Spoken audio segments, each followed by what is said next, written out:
Hi everyone, welcome to Pierpont Presents. My name is Christine Rashman. I'm a Vice President in the Austin office of Pierpont Communications. And today we're going to be talking about corporate crisis communications and reputation management. I am so excited to introduce you to our two panelists. First, we have Chris Jones, who's a Senior Vice President at Pierpont Communications. Chris, thank you for being here today. Happy to be here, thank you. Excellent. And Dennis Duffy, who's a Director at Kane Russell Law Firm. It's a Texas-based law firm. Thanks so much for being here today. Good to be here. All right, so let's start by learning a little bit more about the two gentlemen who are joining us here today. Chris, tell us a little bit more about your background. Sure. I started my career in corporate, so my crisis experience there was more on the operating side, oil and gas, traditional crisis and response. And then the last 12 years here at Pierpont at the agency, and with the variety of clients and industries in our portfolio, that's a much richer crisis experience set that I've been privileged to be a part of, including working with Dennis on some recent corporate incidents. So, yeah. Excellent. Yeah. Excellent. Very good. Dennis, what about you? Tell us a little bit about your background. Well, I've been practicing law for over 40 years, predominantly in the labor and employment area. Spent a considerable amount of time as an in-house lawyer and dealing with crisis as a client. But since 2007, I've been an outside counsel and handling the whole panoply of labor and employment matters, including matters that turn into crisis management, and working with my good friends here. Excellent, excellent. So it seems as though you guys have worked together, and I know today we're going to be talking about kind of the collaboration between the PR team and the legal team. So I'd love to hear a little bit more about the different responsibilities of each team. So let's start with you, Chris. What responsibilities and roles does a PR team have in a crisis situation? Well, so if we kind of step back and think of the full life cycle of a crisis, if you will, and if we let's just focus on crisis that can be, for lack of a better term, anticipated. So where you can have a crisis communications plan. So the first step in that plan is assessing the risk. What are we likely to be exposed to? What kind of risk? Sort of prioritizing that. And that's the first step and the first opportunity for us to collaborate. Because I would never want to have a risk assessment without the legal team or the general counsel present, and the other important players would be HR, operations, et cetera. So that upfront assessment going into the plan is a good opportunity to make sure we're all on the same page. We're anticipating the kind of risk that we need to be ready for, and we're anticipating the different balance between legal risks and public reputation risks, because those are the two things that we manage, and we want to make sure we're optimizing that, again, to protect the value. Then the next step in the process is after the plan is developed, is something has happened and we have to execute it. And that's clearly when we're in the same room together, we've got to make sure that our statements are consistent with their filings, et cetera. So the actual execution during a crisis, absolutely critical to be together on that. And then the last step, which I think we can talk about a bit later, is the cleanup phase. Whatever reputational damage may have been incurred, we need to work together and get back on track with the reputation of the firm. And if we do the first two right, the last one is a lot easier. We haven't done quite so much damage if we're collaborating properly along the way. Excellent. So what I'm hearing is you really need to get together from the very beginning. Yeah, even before the crisis. Before the crisis, yep. Yep. Dennis, what do you have to offer there? Everything he said and more, which is, I'd say 30 years ago, it would be that the two of us would stay in our own lane. You handle the crisis communication, I'll defend the company, and if it creates some collateral damage to reputation, that's kind of what you guys do. And if he's made communications that might affect me legal, well, that's part of my lane. In today's world, it's absolutely essential, at least for me, to make crisis communication part of your legal team and vice versa. Because anything I do in the law world is going to necessarily affect the options that he may have, the options that the company may have publicly. And that's why getting everybody in the room, but I think it's more important than getting everybody else in the room, making sure that everybody understands that they're all part of the same team and that each piece is inextricably intertwined. When we dealt with the issue that we dealt with together, one of the most important things we did really early with the client was deciding what's the most important value, right? Is it defending the lawsuit that might come as a result of this issue? Or is it the brand reputation? Or is it the personal reputation of the key players?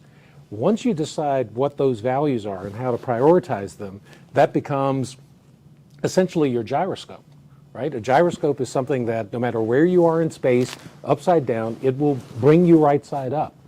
Well, if you've decided what those priority of values are, in some cases it may be, we care more about brand reputation than we do about the lawsuits. We'll settle the lawsuits, we'll pay them off.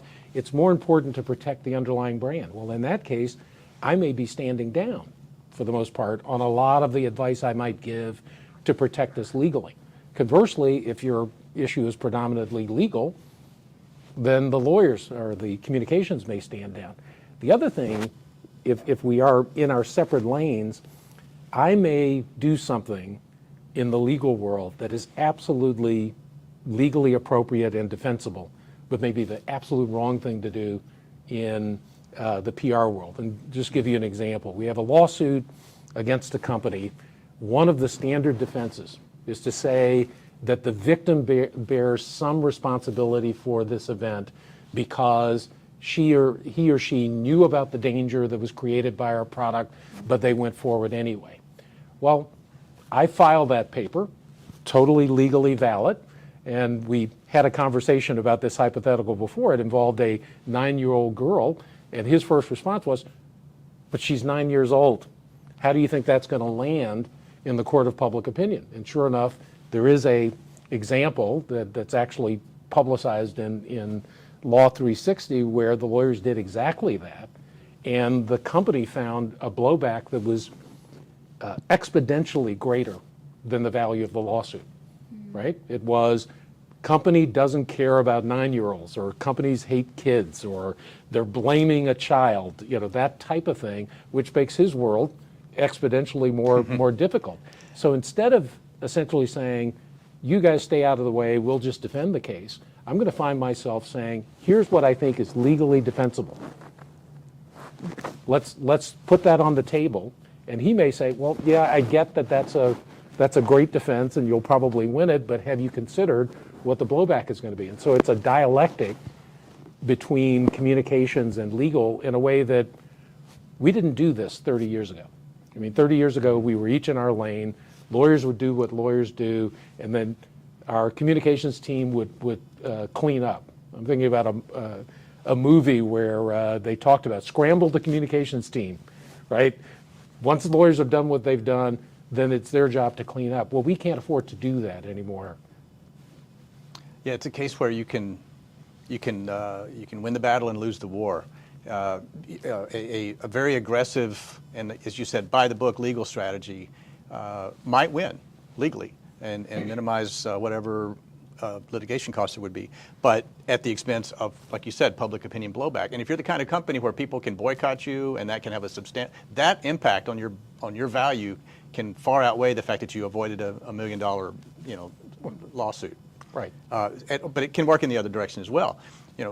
We can get ahead of our skis versus the legal strategy and convey things in statements that undermine what Dennis is trying to do to protect the company legally, and the result there could potentially be a threat to the company as well. So that's why in this and it's no mystery why this is so important now.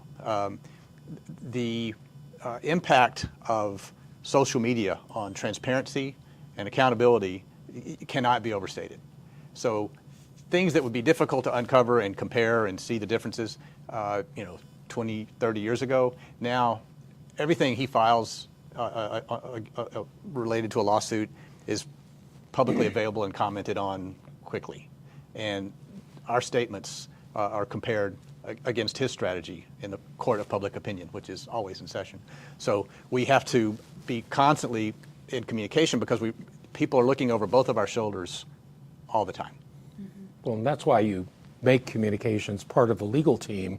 And for the lawyers that may be listening in, you bring them within the attorney-client privilege so that whatever it is they're reviewing, the first drafts of press releases or statements, we're having that conversation, but that conversation is protected from disclosure until the point that everyone is comfortable with that underlying statement and sending it out.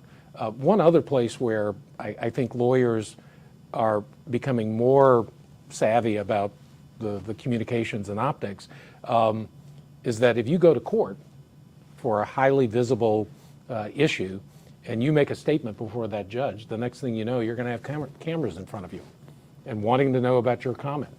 So if I make a motion to change venue, there's a toxic spill or something of this sort, I'm making statements about the potential prejudice of having the lawsuit in this particular community. I might make statements that might cause communications to cringe because I am disrespecting or denigrating or making negative comments about the very community that we're wanting to get trust in.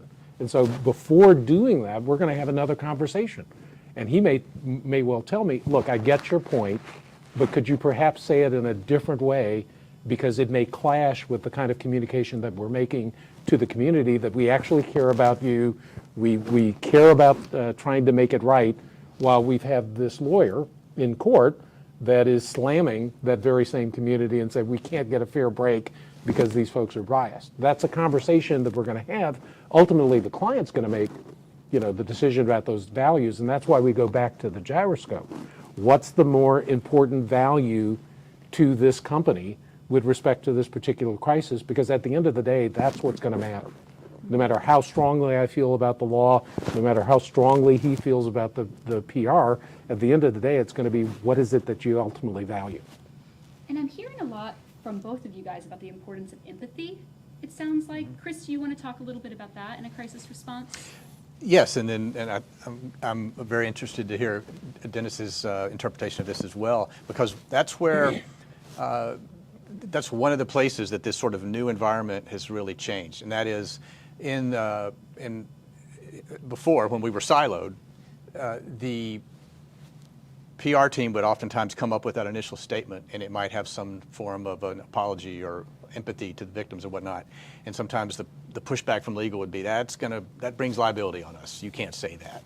And so the statements would come across as cold and uncaring, which again, in that reputation world, is not helpful. In today's world, with this everything being weighed and compared and evaluated, there is not that hesitancy. As a matter of fact, best practices now is if there are victims, you start with the victims and sympathy. That's just off the table to ignore that. But that is definitely a change in the way we come out of the gate with our initial statements. I would echo that. I think for a true crisis, a very broad crisis, you are likely to find your executives under oath before a congressional committee or the state senate or any of those places. And 30 years ago, I would be in control of that process. I would give them very carefully crafted responses that would be careful not to expose them to liability. Well, looking at some recent examples, and we're thinking about the university presidents that were brought before the House, they made statements that, from a lawyer standpoint, it depends on the circumstances, et cetera, but it was absolutely the wrong response in terms of the court of public opinion. It essentially gave the message, we don't care about, in this case, anti-Semitism. And in the case of a crisis where you have injured parties, there's a product that is a product defect or a plant explosion, the worst thing that happened is to be thought of as, you don't care about the victim, right? You care more about something else, and you're not prepared to do what it takes. Again, that goes back to the gyroscope, because one of the things we're going to talk about before my CEO even gets under oath is, what's your most important value? And if your most important value is, I want to restore the community's confidence that we care about what happens in this community, we are a good neighbor, whatever that value is, and that the legal exposure may be secondary to that. In other cases, it may be that the legal exposure is it. It may be a bet the company case, and you might find yourself standing between a courthouse and bankruptcy.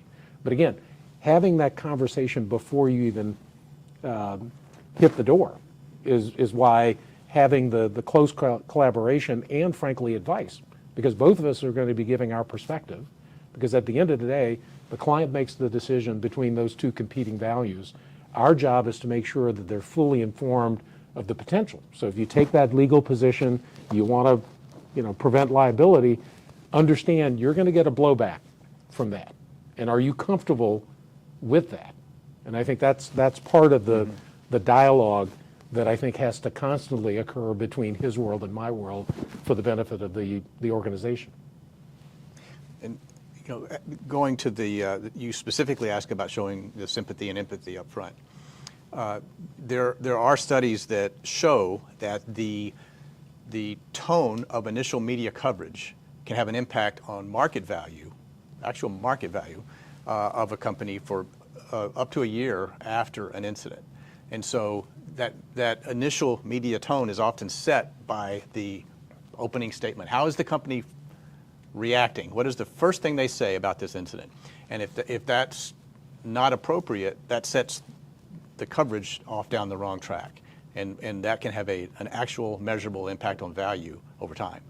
So getting this right is, there's an art to it, I suppose, but it definitely depends on the collaboration.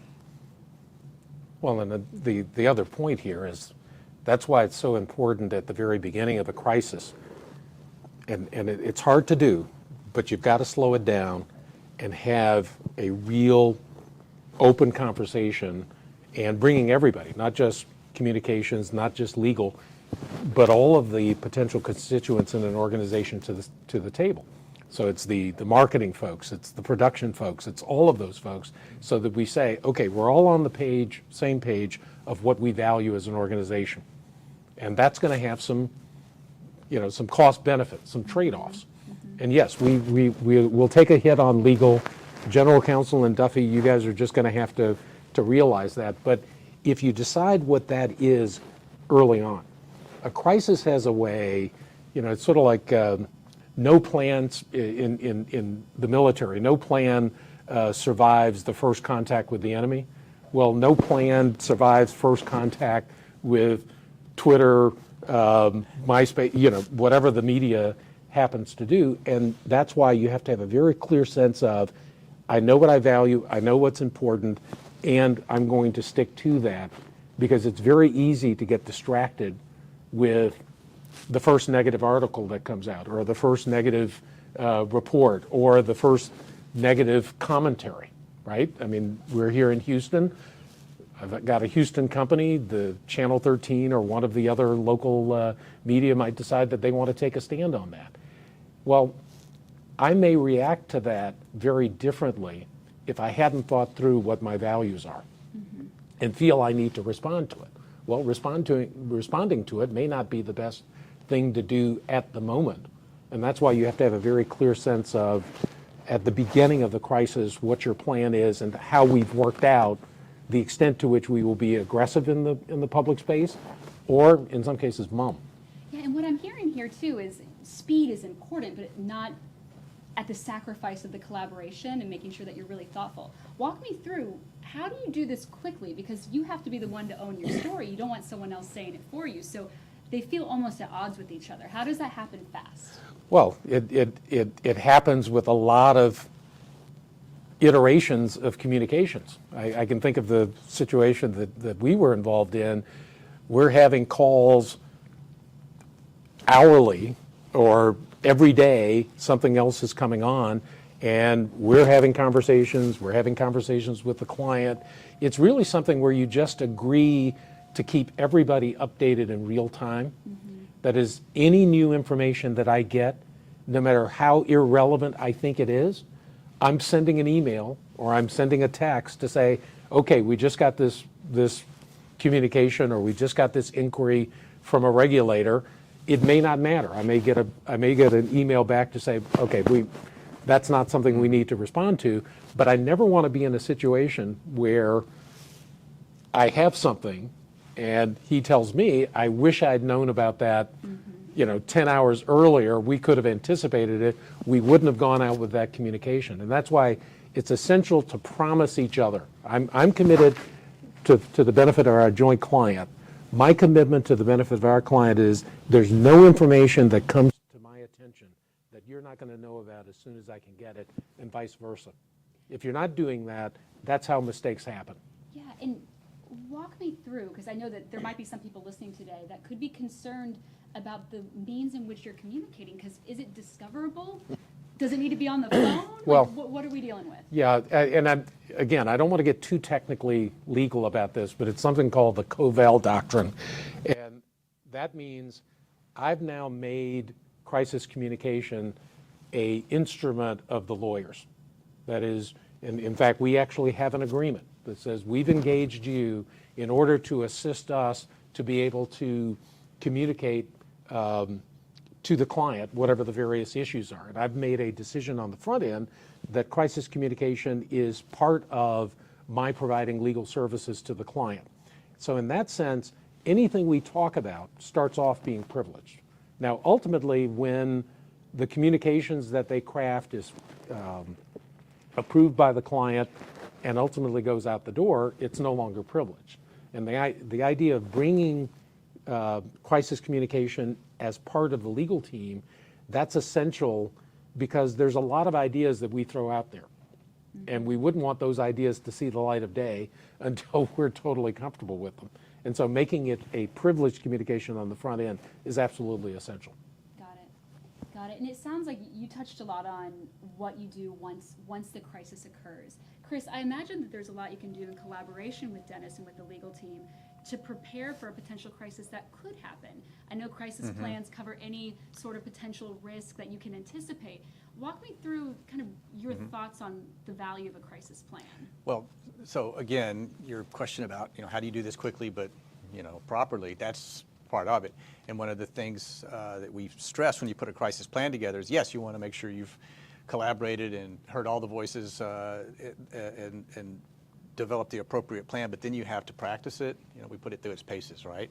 So you do training exercises, tabletops and whatnot, so that it starts to feel second nature how to use this plan. Now, at this point, I'm really talking more about your classic sort of operating response plan, right? It's a crisis communications plan that's alongside of some incident, because the kinds of things that we've been talking about where we collaborate with Dennis often come in from a different channel. It's not something blew up, now we do this. Those are harder, and I'd love to hear Dennis talk about this. Those are harder to sort of get under that attorney-client privilege because there's an incident command with the Coast Guard and the fire department, and there's an incident commander and the PIO, the public information officer, is trying to gather all these facts.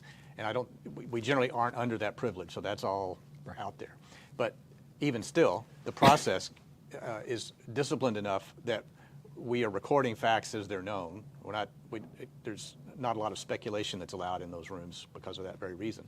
So there's some discipline that can just be brought to bear because it's a practiced process. So there's one thing. And then we can get under attorney-client privilege for the appropriate situations. But if you wanted to talk about how do we decide when that's the way to go versus sort of this more textbook response? Well, I think it goes back to having everybody in the room and deciding what is it we value. I mean, I can't stress that enough. And that includes everyone in the organization, including your internal communications and PR teams.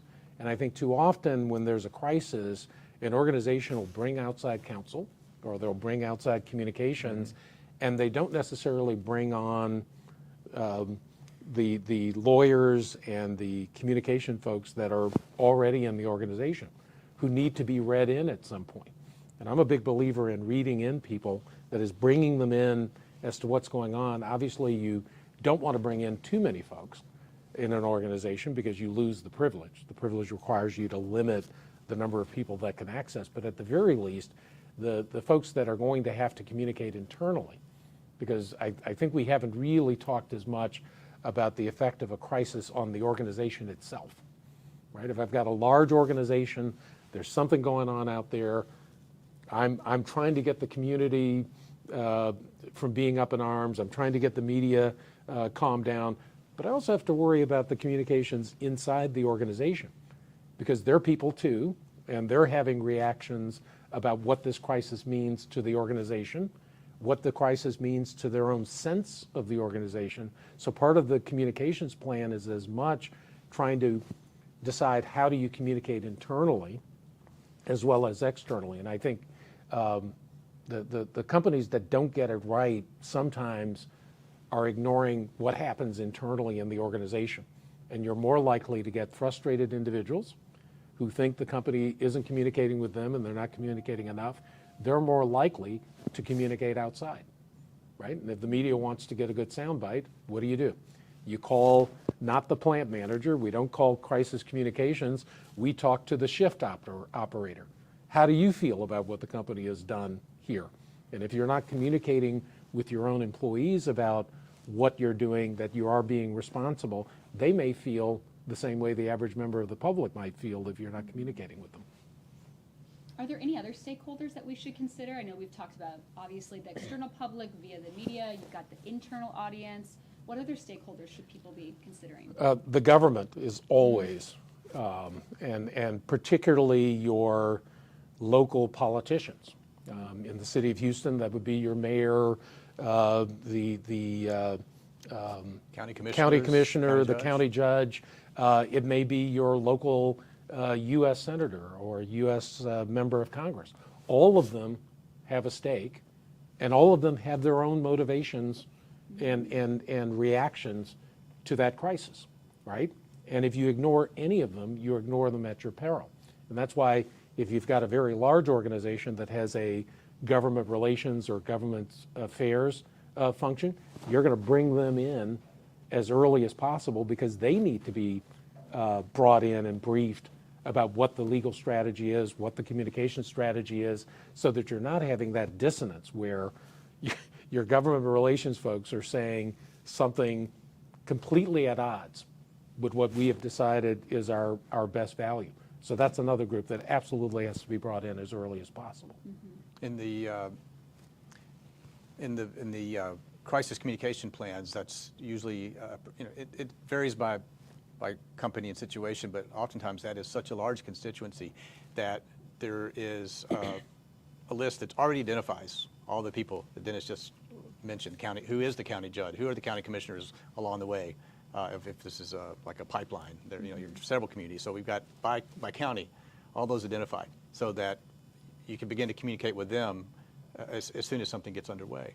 And part of that strategy is again, they're a key constituency. You want to, one of the things we want to do when we're working our way through a crisis is you want to keep your supporters. Mm-hmm. So if a county commissioner is happy to have you as an organization in their county employing people and providing a service, the last thing you want to do is have them sort of question your response. So you want to keep them on your side. So you want to provide updates so that they're informed. So if somebody says, what's going on over there, they can answer it.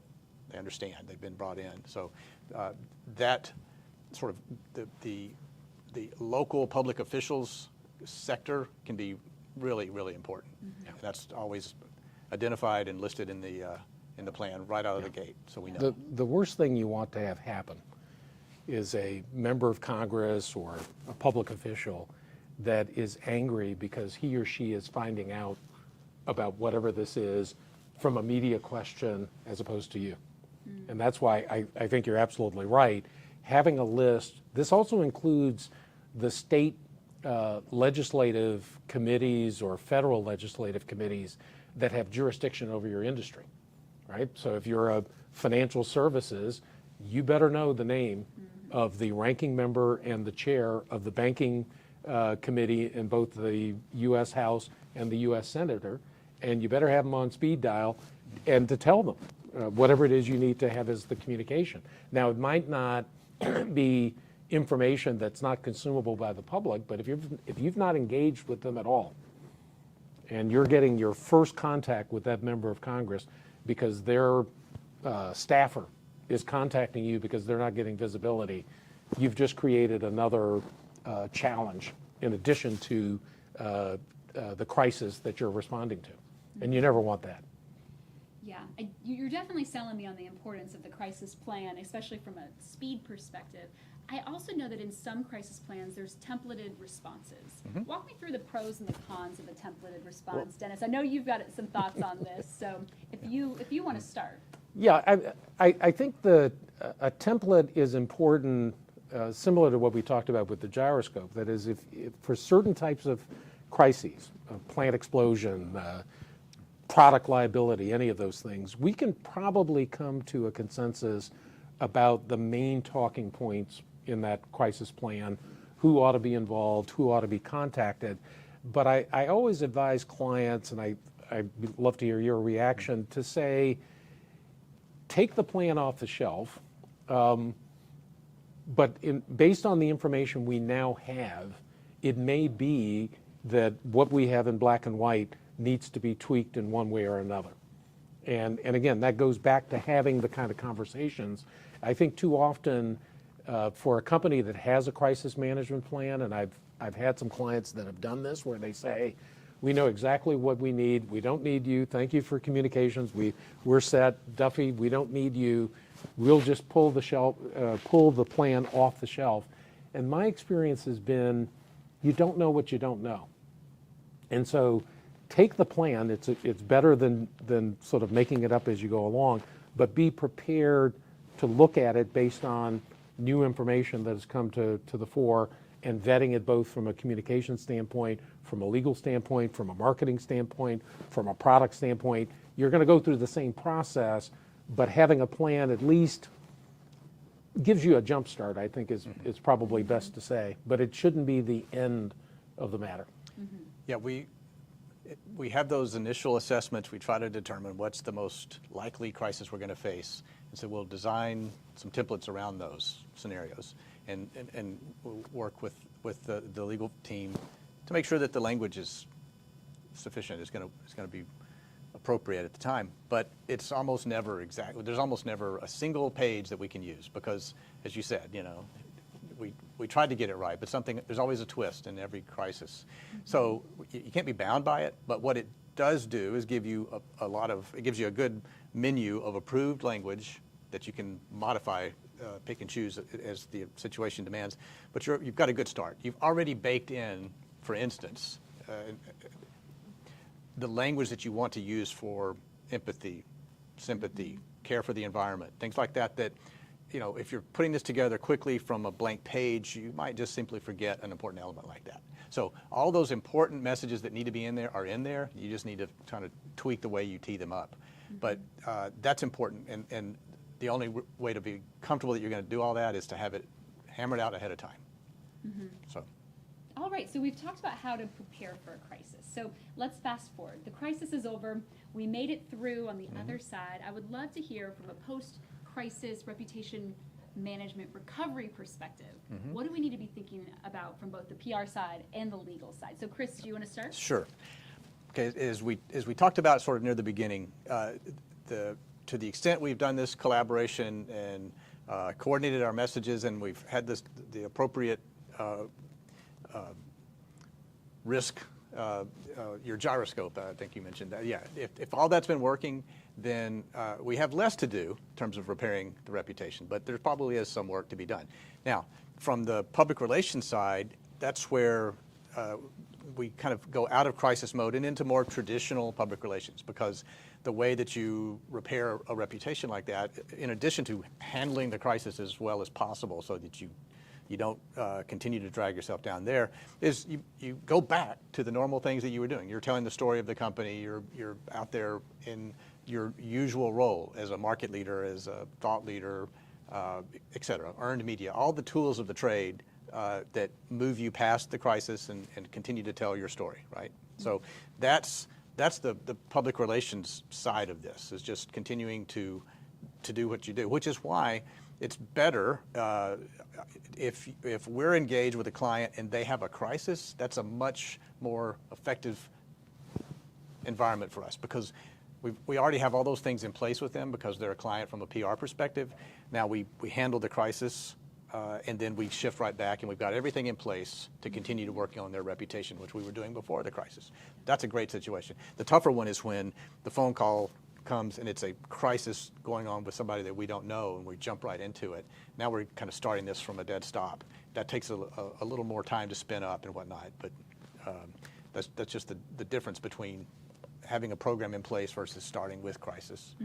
But it's the same result at the end. It's the same objective, the same tools. Yep. Dennis? What do you think? Well, from a legal standpoint, after the crisis is over, we're going back into the organization, and whether you call it a root cause analysis or a stress test, we're going to want to look at where are the places within the organization that we might need to change policies, change processes in order to reduce our legal risk. And in some cases, it may require training or reassignment. So say, for example, if you had a claim involving discrimination, harassment, and that type of thing, that might be one where, as a prophylactic matter, we want to train our employee population because the nature of the crisis was such that individuals may not have been as sensitive to this particular issue as they were before. If it's a safety issue, safety training is an absolute must, largely because we have another audience that we worry about later on, which are the government regulators, OSHA, Cal-OSHA, and other organizations, and they're going to want to know, okay, you've had this crisis, you've had this event, you've had this safety issue. What, if anything, did you do to try to prevent this from happening again? And so depending on the area, the lawyers are going to be sitting and identifying those places where perhaps we can shore up our training here, we can change our processes, or we can change or make an assessment as to culpability and responsibility within the organization. In some cases, when you're dealing with misconduct allegations, we actually have to take some action if we determine that the source of this crisis is because an individual didn't follow our directives or didn't follow our policies. And so that's most of the work that I would be doing after the crisis has ended. Very good. Very good. Well, I know that there might be some folks that are watching here today that don't have a PR firm, or perhaps they don't even have legal counsel. What advice would you give to those watching? Well, get one or the other. If you have a crisis, to my mind, and I think about both when I was an in-house counsel and then as an outside counsel with crises that I've dealt with, as a lawyer, I think lawyers have become much more sensitive to the public-facing impact of a crisis. That it's not a hermetically sealed legal issue that I can give you the advice or I can defend the claim, which is why in the matter that I have in mind that we worked on, I think it was within the first hour of getting word from the client about the nature of the issue that I told the client, we need to bring in communication specialists, because if a lawsuit is filed or if the thing that created this issue has gone to the press, we're not going to be prepared for that.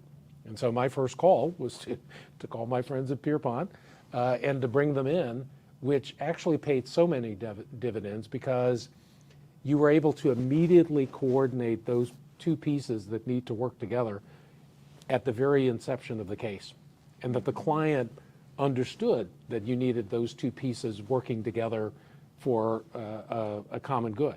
Now, it may be that if you don't have an in-house lawyers, you do have lawyers that you engage, or you may have a marketing person. It seems to me if the client has a concern about their perception in their community, their first call is going to either a communication specialist or a lawyer. And if they go to one or the other, they're going to say, you're only getting half a loaf, right? You're only flying with one wing. You're not really seeing the entire story here. We need to bring in some lawyers because there's some legal risk here. And I think 30 years ago, we probably wouldn't have done that, right? 30 years ago, I probably would have said, we can handle this. And if this thing blows out of control, well, we're the lawyers. We gave you the advice, whatever, or we'll try to, worst of all, we try to handle it on our own. And I think we've gotten more, if you get sophisticated clients, large clients that have that kind of exposure, I think you're not doing a good job for your client if you're not at least getting to consider the possibility of bringing in communication specialists, because they have an expertise and, frankly, a perspective that I wouldn't have. I'm in the middle of advising the client. I've got, the law, and I'm looking at Supreme Court decisions or agency decisions, and I really am not in a position to also be thinking constantly about how does that story come to the ear of a a person in middle America that isn't a lawyer sitting at their TV set when they hear whatever it is I've done. And that's why I need that other half. On the other hand, if communications is communicating irrespective of the legal exposure, right, that's just as bad. So I think it's one of those where, at least in 2024, you can't really have one without the other if you're talking about a true crisis issue. It almost feels like a fiduciary responsibility. I think if you have Yes. a PR firm Precisely. that is comfortable going through a crisis without consulting the attorneys, you probably need to rethink who you're using. And I appreciate the fact that Dennis also says he feels like he wants PR alongside from the beginning as well, because it's just so crucial that it's irresponsible to charge ahead without both sides of that equation. Yeah. So we're nearing the end of today's conversation, but Chris, I am going to ask you to leave us with a couple of just key takeaways for everyone to remember walking away from this. Okay.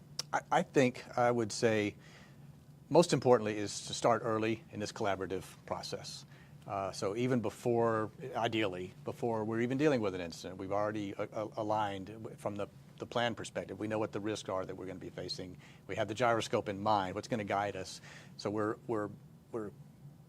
collaborating early, right? And then sort of consistency and factoring both positions into these decisions. So what I mean by consistency is, okay, what is being said in the legal filings is reflected, or at least not inconsistent with what we're saying to the media, and vice versa. So this idea that we have an aligned and common story of message delivery, and both sides are considering the impact of their position on the other, and so that way we can kind of reach an optimum result, which is what we're ultimately trying to do, is get the best possible result for the client by considering both sides. Excellent. Excellent. Well, I think that's a great way to close it out here today. Gentlemen, thank you so much for coming and speaking to our audience with Pierpont Presents. Again, we invite you to download or upload the episode at peercom.com afterwards. Please leave any comments, feedback for us. We'd love to hear how we're doing and whether or not you liked it. And we'll see you next time.